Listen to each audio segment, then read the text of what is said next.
Welcome to the Connexus Church audio podcast. It's Carey Newhoff here, founding and teaching pastor. And today we have a special bonus episode for you as part of our Add, Follow, Block series, where we're exploring what influences to add to your life and which to subtract. And should you ever block anyone or anything from your life? And I know that's a complicated subject. It's a controversial subject. We're going to be tackling that in our weekend messages. In particular, part 3 of this series, we'll talk about why, even as a Christian, you could and should block certain people and influences from your life. I know that sounds unfaithful, but we wanted to explore it even a little bit more. And for that, I had a conversation with best-selling author and psychologist, business coach, John Townsend. John spends a lot of his time consulting with top leaders around the world, Fortune 100 companies, and he's written many best-selling books, some with Henry Cloud, some solo. And I talked to him about his latest book and latest thinking, and it's a book called People Fuel, which is a really, really good book. And we get into it in the middle of the interview. And so I did this for my leadership podcast, which you can subscribe to on iTunes or Spotify or wherever. But we wanted to bring you this excerpted interview from my leadership podcast with John Townsend on the kinds of people you should have in your life and who you should block and why you should block them and even how to do that. So I hope this helps you as you look to apply what we're studying together this month in Psalm 101, as David in the Old Testament did exactly what we are talking about in the series and what John and I talk about in this interview. So here's my conversation with renowned clinical psychologist and leadership expert, John Townsend. Well, I'm already laughing because we've had so much fun, but John, welcome to the podcast. Thanks, Carey. Hey, it's really great to be with you. One of the things I love about what you do is you get a chance to work not just with pastors, but with top performing leaders in business, nonprofits, in the church space. There's got to be some frequent flyer issues, just some things that you're like, wow, it's like going to the gym, right? It's like, well, eat less, exercise a bit more, and try to get some sleep. What are the frequent flyer issues you keep running into with top performing leaders? Well, the biggest one, I think, is that when they get off the plane, they have to go to the gift store to find a souvenir to know what town they're in. That's not a good sign. No, that's not a good sign. Exactly. Where am I? Yeah, and really, what and not only me, but just a lot of the CEOs and business owners that I deal with, is that they have to deal with this fantasy that you can really get a lot of work done on the plane. You can get some work done but it becomes a self-care issue, because by the time you get off that plane, you've got to hit the ground run. You grab the car and you get to the meeting and you do the presentation, or you have the group thing, and you get the troops inspired. And if you haven't taken care of yourself on that plane because you got 14 things to do, you don't have all of yourself. So it requires a lot of restraint and a little bit of selfishness to really maximize the flight for effectiveness. Yeah. One of the things that I think unites top performing leaders and most leaders these days is just a sense of overwhelm. There's a sense that I don't know how I'm going to get it all done. Do you keep running into that when you run into leaders? Yeah. The issue is, it's kind of like the function of leadership is you're the flame, and there's a lot of moths around you. And moths mean, I see this person with talent and charisma and answers. And so the moths aren't doing anything wrong. They're coming to you saying, we need this, we need this. But a lot of leaders don't feel permission to say, I need to prune back the good for the great. That's the biggest problem for leaders there. Is you don't have to prune back like bad stuff like robbing banks. Leaders don't rob banks. So You're not getting rid of that. But I got to give up this initiative, this coffee, this project, because it's not the greatest, and it's very hard. Once you learn how to prune out the good, everything changes. That's a really hard one. If you don't mind drilling down on that for a little while, I've done some writing on it. We were just talking beforehand. I'm finishing my book number 5. You've written 35. And I've got a section in there on how to say no, because with the leaders I deal with, that just comes up all the time. And honestly, it's a lot of the dialogue I have with my own team. 2 things. Why is saying no so hard? And then how do you do it? Well, like when I've written, Henry Cloud and I've written many boundaries books, we kind of drilled down that way. And there's 3 reasons. One is because we don't want to lose a relationship and disappoint someone. So if I had this great alliance with somebody, and if I say no to their request for more time, more resource, more energy, more focus, more money, then they might pull away from me, and I need that relationship, which means I've got to have more relationships to cover them up and replace them. The second one is that we don't want conflict because we don't want to hurt people's feelings and we don't want to get them upset with us. And so that's when you've got to work on, how do you handle people who are disgruntled and can't take a no? Because mature people should take a no, but a lot of people can't take a no. And the third is we don't want to wound people. We don't want to make them lose self-esteem, especially if it's our directs and our key people. We don't want to bust their bubble. We don't want to bust their balloon so that they're disheartened. So we've got to find ways to have boundaries with them and say, I'm not available to them or whatever, in ways that still show value. And there's a lot of science behind that. Carey, most of what I study is neuroscience now on a leadership level because we're finding out that the way the brain operates, if you operate in healthy ways, according to what the science says, it works in leadership. And there's a way to tell somebody no without worrying about their self-esteem and caring about them, that you can be very direct and very gracious and get things done. And the science is telling us how to have those skills. Well, I would love to hear what the science has to say because it's a daily issue for so many listeners of this podcast. How would you do that? Well, one thing is we know that people have what's called in my world, the clinical psychology world, a persecutory judge. And the persecutory judge says they're after you, they don't like you. Carey's mad at me. Why is he picking on me and nobody else? And you've got to defeat that, or they can't hear what you have to say when you correct them or disappoint them or whatever. So what you've got to do is you've got to come up with affirmations and say, by the way, we're going to talk about some disruptive stuff as positive disruption. But before I get into the content issue, you know how important you are to us and to me and on the team. I don't know what we do without you, and I love where we're going. So, but I want to solve this wrinkle. You've heard about the whole, confrontation sandwich, right? Yeah. You tell them some stuff here, then you do the baloney in the middle, and then you tell them some stuff here. This is the neuroscience is saying that's the way you do it. And then the persecutory judge is located in the amygdala, the fight or flight. It calms down and goes, oh, you're not getting beat up. You're not getting fired. They're not judging you. They like you. I can hear what Carey has to say now. So we're finding out so much about those skills. Oh, that's interesting. Okay, so I asked Michael Hyatt to do this a few months ago on the podcast because he, like most of us, like you, gets inundated with lots and lots of requests for his time.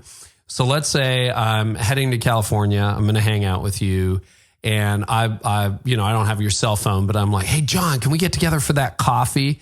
I want you to tell me no, but I want you to do it in an emotionally intelligent way. Okay, are we on the phone now, Carey? Or are you texting me? How are we handling it? Because that makes a difference in the nuance. Okay, well, let's make it, because an email is a little bit easier to say no to than. So let's say I somehow got your phone. That's kind of kindergarten. That's kindergarten, right? Okay, so let's say it's a phone call. I somehow got your number, got through to you. Like, John, I love that podcast episode we did. I'm landing on Tuesday. I'm there for a week. So all of a sudden you have all this time. It's not like you can say, oh, you know what? I'm busy that night. Mm-hmm. Let's get together for breakfast or coffee or whatever. I'm open. Okay. How do you tell me no? Now, I do a lot of role playing in my leadership training. So I need for you to do one thing, Carey. I need you to push back and be a little bit defensive. Don't just take my answer at face value, because that's the way it is in real life if we're doing training. It is. It is. Okay, great. This is going to be fun. So glad to hear from you, Carey. I have often wanted to get to where you are, and what an opportunity. I just checked my schedule. Oh my gosh, I am slammed for the week. I feel so horrible about this. Oh yeah, no, that's okay, John. What you don't understand is I came to California just to meet with you. I know I didn't tell you, but I kind of got a whole week. So I mean, if you can squeeze me in anywhere, I really don't have a lot going on, and whatever I have, I can move it. It would be like the highlight of my life. Oh my gosh. I really appreciate that. And actually I've been wanting to meet you for a long time as well. Face to face. We know each other by our stuff, but I unfortunately, what I'm doing right now, I'm looking at my calendar as we're talking, Carey, and there is nothing I can move. Unfortunately, I've got like almost overdone stuff, and my assistant she pulled her hair out this morning. She literally she has no hair now because of my schedule. And so the problem is, for me to move something, then I'm one of those stupid integrity guys. For me to move somebody that has really committed for 6 months to be with me, I would really not show respect for them. So, gosh, I'm sorry, Carey. Is there some way that we can pencil out at another time? I mean, I'd love to talk to you on the phone tomorrow about this. We can pencil out when I can see you, and maybe we can meet halfway in Kansas or something. Is that a possibility? Oh, you know what, John? As disappointed as I am, that would be great. Thank you. Fantastic. You did a great job. So you told some of the things I teach in the High Impact Leader, and it'll come out in my next book, is you don't have to be totally slammed. You could have write my next book in as your appointment, right? It could be date my wife. It could be I'm doing golf with my buddy or whatever it happens to be. But that I don't have to justify it. Say that again. I don't have to justify it. Here's 5 words that changed my life. And when I started teaching this, every CEO went, thank you. 5 words that will change your life are, that doesn't work for me. That doesn't work for me. Now, 99% of the people go, okay, it doesn't work for you. Okay, when can we do it? Now, there are some people that will say, well, why doesn't it work for you? We call those people with personality disorders. Right. Then you're in another category, right? Right. But if you just say no and you feel like you got to tell them what you're doing and what time you're working out and what time, that's crazy. That doesn't work for me. Most sane people go, yeah, I have that feeling, and let's move on. It's just it's a nice way of saying it. It doesn't feel as mean as just no. It feels connected and it feels respectful. Change your life. So while I got you and while we're on this subject, I feel like I need to get my PhD in saying no, only because I joke with my staff all the time that's what I pay them for, is to say no. And with the leaders I work with, everybody's drowning in overwhelm. Even the pastor of a small church or somebody who runs a company, they've still got 100 people who want their time. What do you do with the person that you have just decided for whatever reason you're never going to meet with? Like, it doesn't matter when I come back to California or when you land in Kansas, I'm just not one of those people you're going to meet with. Is there a nice way to do that? Or are you just being a jerk if you just have those people in your mind that you're like, actually, we're never going to meet? Well, 99.9% of those conversations are handled by my staff. Yeah. Because if they get to me, I shouldn't be able to talk to the president of the United States today. If I can reach him on his cell phone, we've got a problem. Yeah. Right. Something's going wrong. So 99.9% of the people that are sort of, it'll never work, my staff handles, and I just have a protocol. I'm kind of a magic word guy. The 3 magic words there are for the foreseeable future. Gotcha. Never is really mean. Yeah, never is kind of mean, right? It is.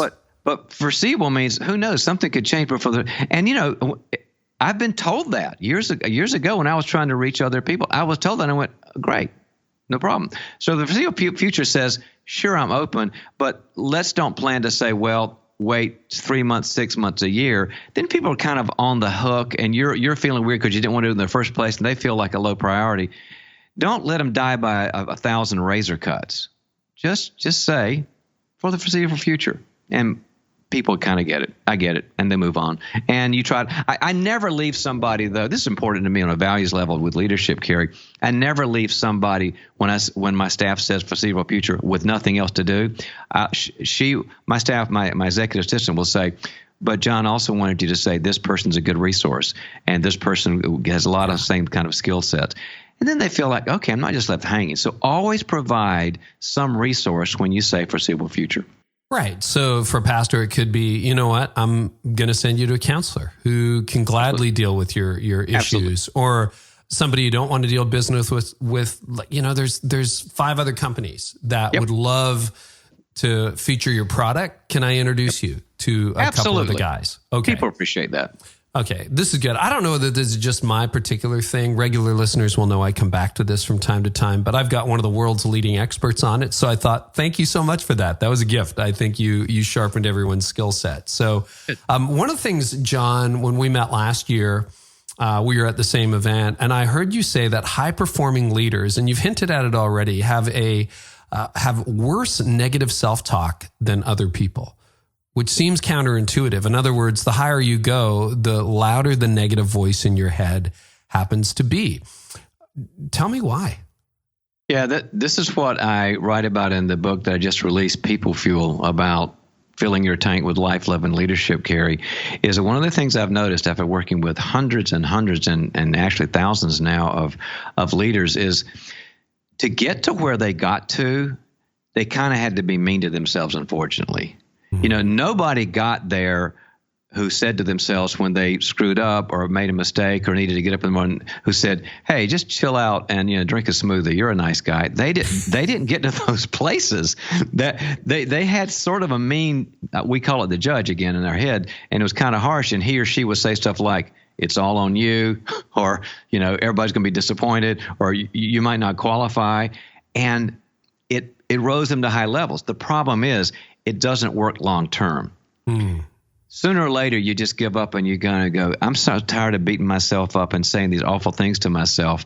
So you have to do what we call, when I take teams and through business and stuff like that, modifying the internal judge. And you have to modify the judge. So instead of saying, "You're such a screw up, everybody's disappointed, you'll never make it," to be two things. It has to be warm and it has to be accurate. That internal judge, that self-monitoring part of myself, has to be warm and accurate. So I come away from the meeting and I'm driving home, and instead of saying, "Oh my gosh, you just sucked, you're the worst," I've trained the judge to say, "You did your best. You could have done better, and I think you could have talked less about your own story, maybe other people's stories. You didn't list that well, but you're learning from that."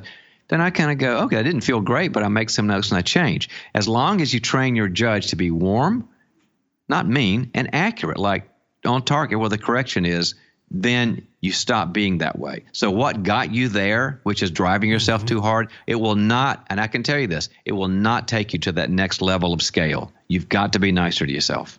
That's really interesting, John, because as I hear you talk about that and you write about it, that sounds a little bit like my journey. The internal critic is still there, but it was much meaner 20 years ago than he is today. And I do a lot of that processing.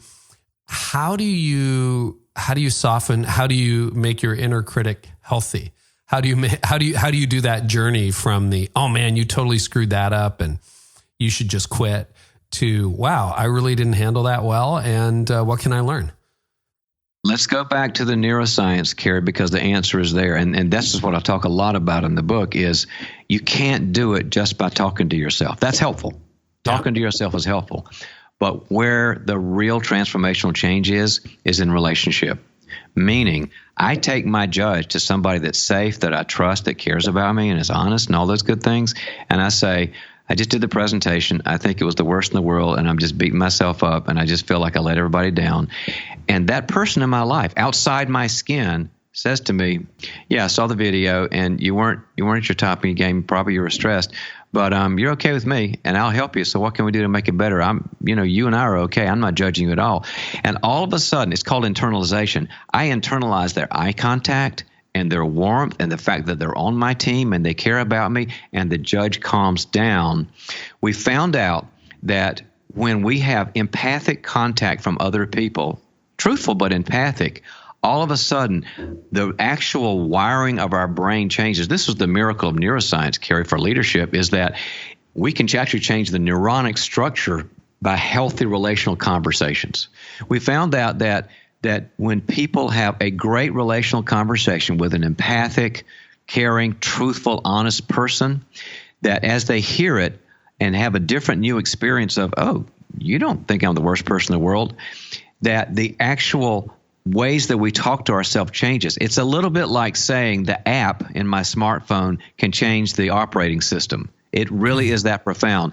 Everybody's going crazy about it because we're finding out people used to say, "Well, my brain is always the way my brain is." Nope. You can change your brain by the right conversation with the right people. It's like magic.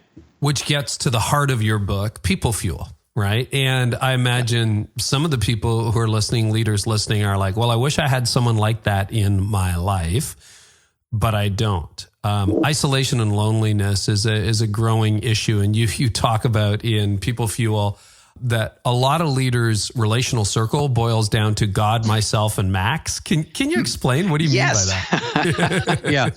Well, a lot of times a company will call me, or a board will call me, or a CEO will call me and say, "I've heard that I need, I want to optimize myself. And so I'll go fly out and I'll do an analysis of them. What's your mission? What's your vision? What's your strengths? What's your team? What's your strategy? And then I'll get to them and I'll say, tell me about your relationships.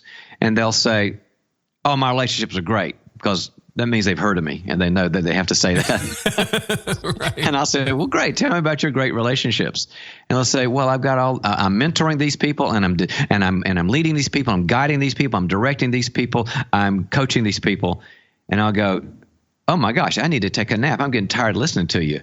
I'll say, look, that's all outflow. And I get it. That's what leaders do with outflow. Tell me about your inflow, because you need the inflow to keep your little leadership engine running. So where's the inflow? And they'll go, I got great inflow. I'll say, great. Tell me about your great inflow. Well, I've got God, because I'm a person of faith, and I've got a great spouse who understands my insecurities and my fears and can listen to me, and my Labrador Retriever, Max. And I'll say, so that's your support team? They go, yeah. What's wrong with that? And I'll go, well, let's kind of parse this. First off, God is God. That's kind of what he does. So, he's going to do that anyway. Secondly, Max is genetically engineered to lick your face because Max knows he needs to eat. And so what, right?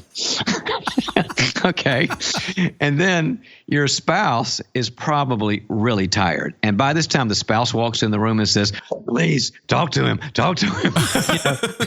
I'm the one that listens to the insecurities and the fears and the dreams all the time. Can't you get him to have some friends? And I'll say, sir or ma'am, a lot of ma'ams out there too with this problem. Yeah. I'll say, you got a great thing going. You got great vision, great mission. You got a great product, great strategy, but you're in what I call relational deficit. And they'll go, no, that doesn't sound like me. I'll say, well, let me explain it. And I'll talk about the concept of relational nutrients, because in the book I take the concept of bionutrients. You and I have talked about this, Carey. Where our body needs certain nutrients. We need calcium so we don't get osteoporosis. We need iron so we don't get anemia. Well, in the same way, I've trademarked the term relational nutrients, which I took from bionutrients, that there are these elements that we give each other. There's 22 in 4 categories that we give each other through a conversation. That my brain gives it to your brain and your brain gives it to my brain. We don't take a pill. And I'll tell the CEO or the pastor or the owner, I'll say, you don't have enough of these in your life, meaning you don't have the right people delivering these. You're giving and giving and giving, and dog and God and spouse are not everything you need. You need a life team of 3 to 10 people that know it all about you and are on your team no matter what. And then they'll go out and build the team, because I have specifics on how to build the team with the nutrients. They'll come back 4 months later. It takes a few months, honestly. And they'll say, I was seeing in black and white, and it's in color now. I didn't know that I could be this open to this many people, and they really care about me, and they feel honored that I'm opening up. I thought I had to be the strong one, the strong one, the strong one, the strong one, and now I feel like I'm getting my tank full. It's like night and day, Carey. John, how do we get ourselves in that position, and why do we get ourselves in that position? Why? Because, the old saying, leadership is lonely, and that's got a basis in reality. How does that happen? Well, there are a few reasons. When you study leadership on a performance and a research level, you find out a few dynamics are happening. One is self-sufficiency, that somehow in their training, either in family of origin with mom and dad or in school or in their leadership training or whatever, they were taught that you've got to have all the answers and be the strong one, and nothing can be further from the truth. All the research points the other way. The Superman, Captain America, Wonder Woman leader is not a leader people follow because they can't identify with them. So one is self-sufficiency. Another is bad experiences with rejection. I found that when I opened up and told somebody, I'm kind of a hot mess today, I got some struggles, I got some stresses, that somebody really used it against them, judged them or criticized them. And so we do a thing called generalization. Well, if that's what the human race is like, I'm never going to open up again. So self-sufficiency is a big part. Rejection is another part. And then another part is shame. And shame is that internal function that we all have. We all have a bit of shame in us that says, I don't want to appear weak. I don't want to appear like I've got it together. And so nobody will know. And those 3 guys, self-sufficiency, self-judgment, or self-sufficiency and rejection and shame, that'll keep a leader locked up and doing nothing but outgo and call it relationship and no inflow. And you know what we're finding out now about the research, Carey? No. Leaders that don't have a few great relationships where they're fully known, they tend to have poor performance, struggles in relationships, more medical problems, and more emotional problems. I mean, it's not even like a luxury, like, oh yeah, kumbaya, that's a nice thing. Go to my HR department handles that. You're going to die too soon, and you're not going to receive your mission. So it's fact and it's hard science. Isn't that interesting? Does that also, that kind of isolation, set you up for moral failure or some kind of like unethical behavior? Is that a predictor of that or not really? No, absolutely. What we find out about that is that nature abhors a vacuum. And so if you don't have solid people in you, the way I tell leaders is there's these three phases. You want to be fully functioning. I want to be a fully functioning person. I want to have all my 16 cylinders running like a Lamborghini. I want to make my mission. I want to be fully functioning and optimized. But to be fully functioning, I've got to be fully connected and loved. I've got to have people in my tank. But to be fully loved, here's the hard part, I've got to be fully known. People got to know the good, bad, and the ugly. And so I go, I'll just be half known. Well, that means I'll be half loved and I'll be half functioning.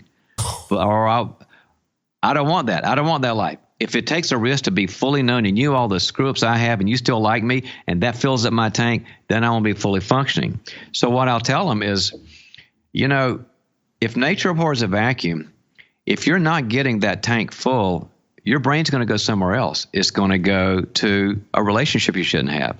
It's where there's comfort, or it's going to go to a substance, maybe drinking too much or substances, or our old buddy, workaholism. You and I work with people around the world that are stuck in workaholism. It's just as addictive as the other things are. So anytime somebody's got a relationship that's struggling them or a substance or a behavior like workaholism, it means there's a vacuum of attachment.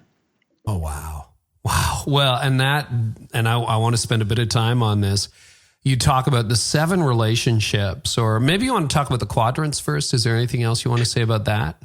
I'd like to just at least tell people what those calcium and and iron things are. Yeah, no, 100%. Because I train corporations and ministries through this now.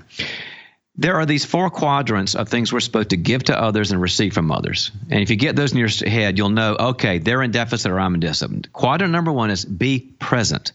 Be present. Now, it means shut up and listen. And leaders have a hard time. We always have a nugget. We always want to share that. Not time for that. Sometimes when people are struggling, they need empathy, and I'm with you, and I'm with you in your well of struggle. I'm with you in your well of challenge. Just be there for me, accept me. Not a lot of words. Quadrant number 2 is convey the good. Sometimes we need a little shot of emotional Prozac giving us oxytocin when we've just had a stress or a failure or a hard conversation. We're down on ourselves. We need somebody to encourage us and say, hey, I still believe in you. I'm on your team. I respect you. It lifts us up. That's conveying the good. Third quadrant is provide reality. Sometimes we need that Yoda figure that says, okay, here's why your cash flow did this. Here's what happened with you when your marketing plan failed. Here's what happened when you got a culture problem. I've done this before. I've done this a million times. We need that wise person who gives us the answers that way we need. That's providing reality, good data, good information, good facts. Fourth quadrant is call to action. Sometimes we need a kick in the butt, and somebody's got to say, you got to do something. You got to go have that hard conversation. You got to do that report. You got to do that scary thing. You got to spend that money, and I'll be behind you. I'll be with you. And all of us every week, Carey, we need somebody to be present with us when we're struggling, to convey good that they believe in us, to give us great data and information and feedback, and to call us to action. And as a leader, we need to be giving that to our people, and we need to be discerning enough to know, what does that person need right now? So that's why in the book I've got that in a table form. You can go to lunch with somebody, and as you're listening to them, say, they don't really need advice right now. They're so down on themselves. If I kicked them in the butt, it'd be so discouraging. I think they need to know I believe in them. So it helps you to know how to give people what they need, and even more importantly, to receive what you need from the people in your life. It gives you a structure. That's so good. And even the be present thing, you and I were talking before we started recording that, one of my concerns, pet peeves, is what I call the death of conversation. I wrote about that in my last book, Didn't See It Coming. But it feels like conversation tends to be a bit of a status update these days. Here's what's going on in my life. No question for you. You talk at me. I talk at you. And then it's over. Do you want to say a little bit more about that and the importance of real conversation? It's a big deal. In fact, I'm so glad you mentioned this, because I really see the power of great conversations and how disempowering bad conversations are. Yes. So I talk about, to build your own life team, here's what you got to do. You got to, if people say, well, there's nobody, that every group I join, I end up leading. Every relationship I have, I end up mentoring. It's just kind of like the loneliness of the leader. I'll say, here's what you got to do. You got to go to your Microsoft Outlook contacts list. We've all got, 1,000 or so people on our list. And you go through the list and you go, who would be a good candidate for somebody I could really open up to? Because you got to pick and choose, and you'll come up. I've done this for myself because I want to eat my own cooking, right? So it takes an hour or two, and you'll go, oh, nice person. Oh, I haven't seen them for a while. Then you'll go, oh, they're still in federal prison. Maybe not a good idea. And then, so you go through the list, and you'll end up with 20 or 30 people who think, they might be a good person to open up to. And you call them and say, hey, I haven't seen you for a while, thought about you, and let's grab lunch. So you grab lunch. And the system involves 3 lunches with a 4th meeting. And lunch number 1, instead of having what you call the status, like I'm achieving all these things, which is so boring, you talk about life and sports and business and all that stuff, how your family, but you make one vulnerable step. You stick your toe in the vulnerability water just a little bit. You kind of open up about something. You'll say something like, well, we did kind of struggle in cash flow, or I've got some problems with my team. They're not gelling, or one of my kids is, I don't know, she's 13 and she's smoking dope. It's scaring me. But something like that where you leave an entree. Now, you're going to get one of 3 responses that are going to tell you whether you move on with that person or not. Number 1 response goes like this.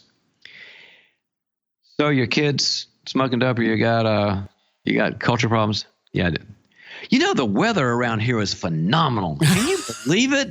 Oh, my God. Yeah, the guy who doesn't want to go there. Carey, what are they telling? They're telling you something. What's their message? Well, the message is, I don't know how to handle that. I don't know how to handle it. I'm out. You're kind of making me anxious. Nice person, but never the A team. Second response is, oh, you got problems with culture? Okay, I got 14 books for you to read. And are you getting up early in the morning and really thinking about your team? You need to be the first in and the last out. It's probably your issue. And I think another thing you need to know is there's a great video I'm going to show you right now. Advice, advice, advice, advice. When you just wanted somebody to be there, they're telling you, I just feel comfortable when I give advice. The advice monster, right? So not the A team either.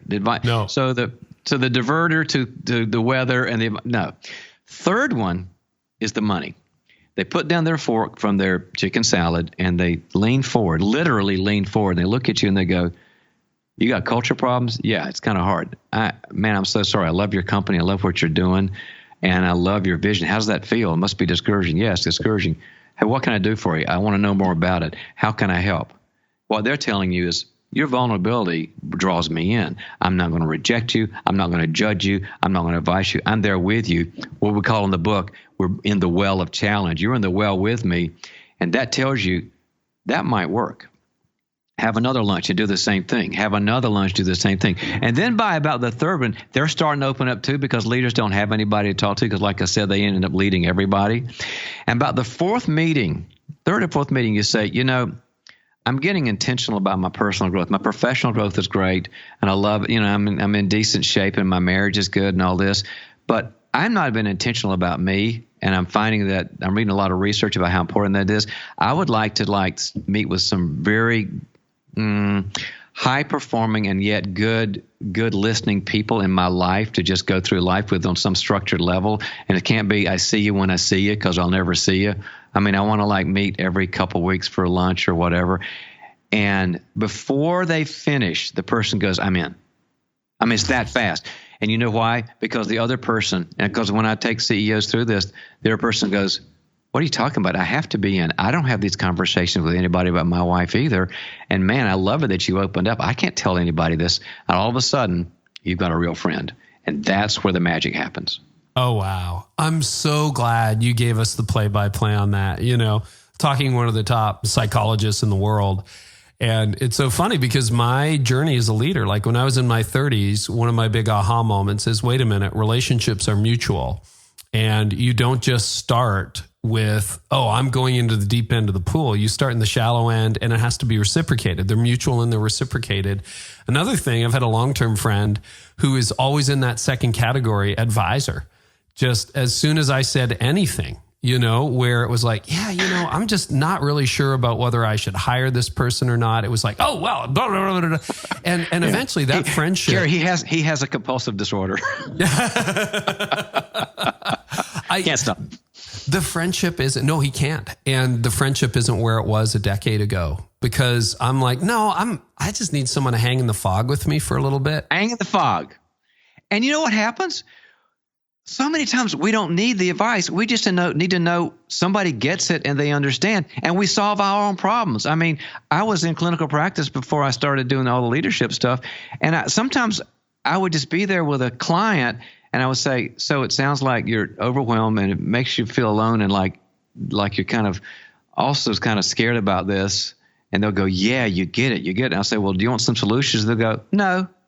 I'll go, why? I have lots of solutions. They'll go, because I'm smart. I can figure my solutions. I just needed to know I wasn't alone and somebody got it. It's that powerful.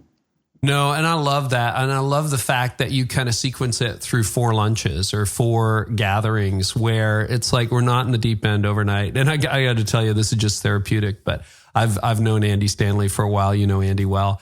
And Andy endorsed the book, and he's a great guy. There you go. Well, there's Andy. And one of my favorite things when I get some time with Andy is I might pitch a problem or something, or he asks me how it's going. One of my favorite things to hear Andy Stanley say is, Carey, I don't know.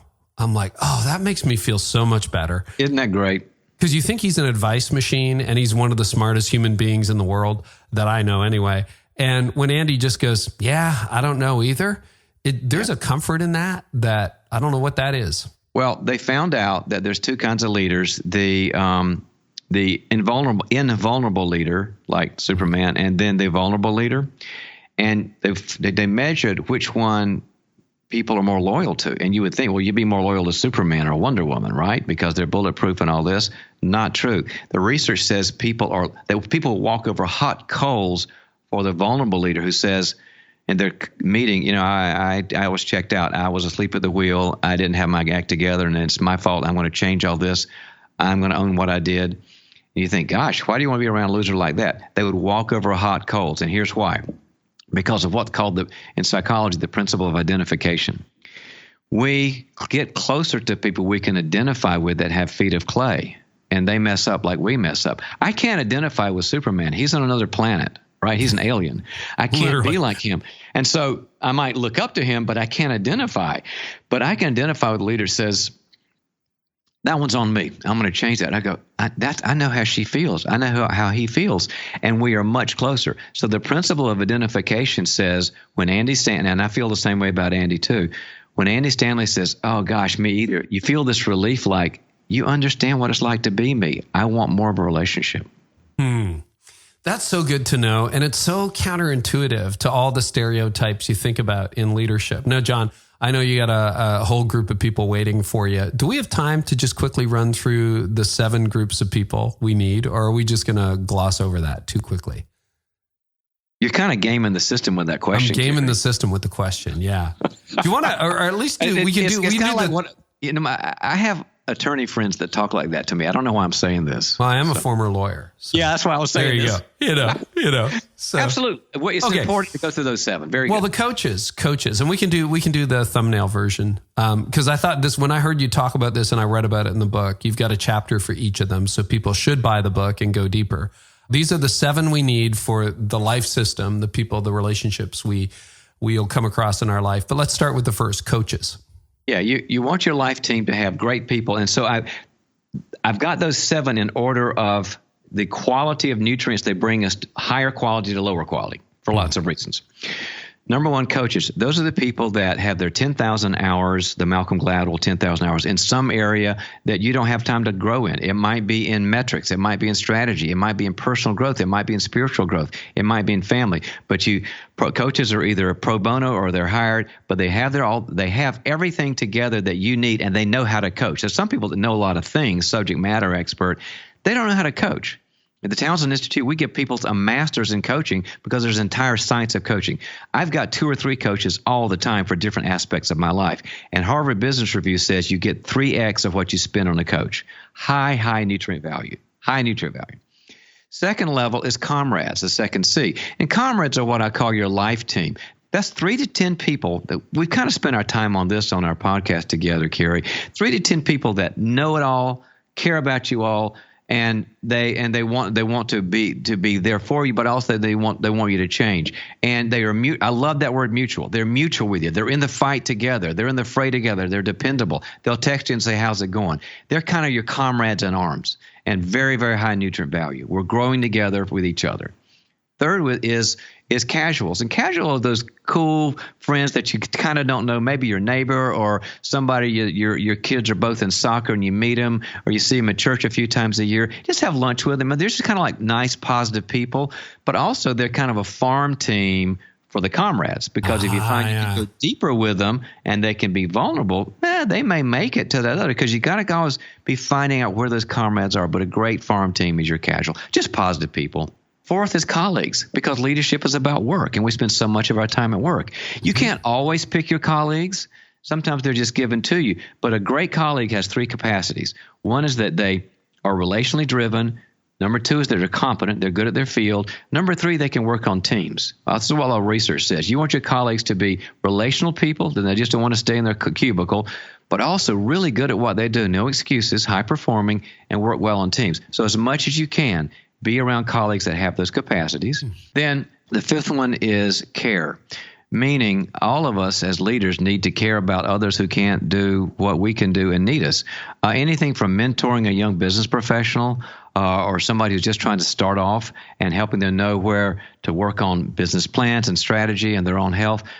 Or even something like helping a developing nation to develop water wells, or helping sex trafficking. We're all designed to give back. And the funny thing about the neuroscience, what it says about this, Carey, is if you give back and you don't get anything for it, and somebody just says to you, "I don't know where I'd be without you.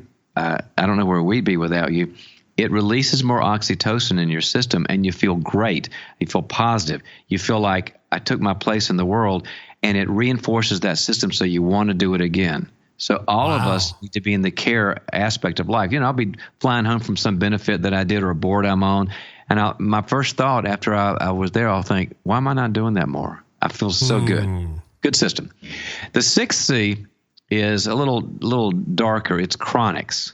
And chronics has to do with people that sort of never get their act together because of their lack of sort of interest in that. I'm originally from the South, Carey. I live in California now, but I was raised in the South. And we have people we call bless their heart. Bless their heart. Bless their heart. He's and doing his best. He's spinning his wheels. Spinning his wheels. And, they're not mean people. They're not malicious people. But leaders put so much time and energy into mentoring and guiding and giving assignments and homework and blah, blah, blah. And psychology, there's the term that we use is these people, I'm not being funny now, I'm kind of being funny, but it's accurate. They have a flat learning curve. I laughed out loud when I read that in your book. A flat learning curve. So you give them all these assignments to change their life and their business and their marriage, and you see them the next week at Starbucks, and you say, "How'd it go?" And they say, "It's all bad." And you go, "Oh, I'm so sorry. Did you do my assignments?" "No, I was kind of busy." And you realize they're not in there for the growth. They're in there because you're a positive person and they like you, but you're kind of a 4-hour Prozac for them. In 4 hours after they leave the Starbucks, they're so high, they're so great because Carey and John talked to them, and then they just make the same mistakes and just jump in the swamp again. Flat learning curve. Got to watch out for that. That's a time drain. And the 7th one is contaminants. And contaminants, actually, unfortunately, there's not just flat learning curve people. There's bad people out there. There are people who don't have your best wishes, and they want to hurt your company. They want to hurt your church. They want to divide your family. They don't want to divide your soul, and you cannot have any time spent with them. You've got to kick the dust off your sandals and make sure you're not around them. So when I go through the system with a group or a team, I'll say, let's take a look at these 7 coaches, comrades, all the way down to contaminants, and I'll say, what do you see? And they'll all go, I'm bottom heavy. I am bottom heavy, and I don't mean 100%. I got so many care relationships. I got too many. I'm on too many boards. I'm discipling too many people. I'm mentoring too many people. I got too many people that are chronics that have no interest in getting better. And I got a couple of contaminants. And how about your top? I don't have a coach, and I don't have comrades. And so the message of the book is all right, you've got to reframe here. First thing you got to do is build up your coaching category and your comrade category, and then start pruning back on the others. Then we're going to right size it. That's where health comes from. That's where energy comes from, creativity, positive mood, focus. It comes from having the right nutrients from the right people. No, that is so good. And I mean, that was one of my questions is most leaders I know are bottom heavy. And just to be totally clear as we wrap up, John, number 7, and you say this, Henry Cloud writes about this, your colleague, longtime colleague in Necessary Endings, but really 0 time for people with malicious intent, or what sometimes get called evil people. Like if they're out to destroy you, you don't need to spend time with them. They don't get a long lingering dinner talking about philosophy. I give them like 1 meeting or 2 just to make sure that I've got the diagnostics right, because maybe they are just kind of foolish. Carey, I don't ever want to be a rude person, and I want to, if somebody needs a warning, I tell them there's a warning. I try to do the hard thing and say, you got to change some attitudes here because I'm concerned about you. And sorry, we just can't keep meeting. I've got to do some other things. And I have angered some people that unfortunately were contaminants, but you know what? I saved my marriage and my family and my finances and my business. Sometimes you just got to cut it off. Right. Do you have a limited bandwidth too for chronics? Like if someone has a flat learning curve, it's like, okay, I got 1 slot in my life and you filled it and I'm not going to fill others. Like, how does that work? We're always going to keep a chronic or 2 around. Maybe just for love purposes, or who knows, or just have stories or to tell. But I've got a couple. And the thing about it is, what I've learned is that I don't like to leave people totally unless they're a bad person. A chronic, what I'll try to do is I'll just try to have less bandwidth. Like instead of meeting every week, we can meet once a quarter. Now, there's some people that are for the foreseeable future for some reason, but I've got a few chronics that, I'll either say, look, I can send you to somebody that can see you every week. I'm good for twice a year or once a quarter, and they'll make a choice. So I can't let that mess up the mission. I've got to keep the relationships. While I'm kind, I can't let it mess up the mission. Well, we could have done 3 hours here. I mean, 35 books in, People Fuel is your latest. John, I was telling you before we started recording too, back in the day, you had, I think it was still dial-up days, you had like a crazy amount of videos of advice. And as a young pastor, I used to read those and just try to figure out, wow, these guys are smart. And so it's been a thrill to be able to interview you, have you on the podcast. Tell us where they can find you these days and where they can find the book and about the book. By the way, Carey, if you called me because you were in LA for a week and you had a lot of time, we'd make it happen. So don't worry about that. You're a good man, John. Thank you. The website is Dr. Townsend, like drtownsend.com. The book's available on certainly Amazon and Barnes & Noble, these guys. And people can find out from the website, not only the book, but also the Townsend Institute. We can give people a master's in organizational leadership, a master's in coaching, a master's in counseling, all online with my material, all through the science and neuroscience, very remarkable skills. And also for people that don't want an academic degree, they can go to the Townsend Leadership Program, which is a professional training program. You meet with other leaders. We got 40, I don't know how many we got, directors across the country now, where you can meet in your location once a month for an intensive day of training, EQ work, strategy work, and all that. So professionals, Townsend Leadership Program, academic, Townsend Institute, it's all on the website. We will link to all that in the show notes. John, it's been a thrill. Thank you so much for building into leaders on the podcast today. And thanks for what you do, Carey. Appreciate it. Well, if you want more, the book is called People Fuel. You can get it anywhere books are sold. And do join us Sunday mornings at 9 and 10:30 in Barrie, Midland, and Aurelia, or live online or on demand for not only this series, but all of our series. We hope to see you soon one weekend at Connexus Church.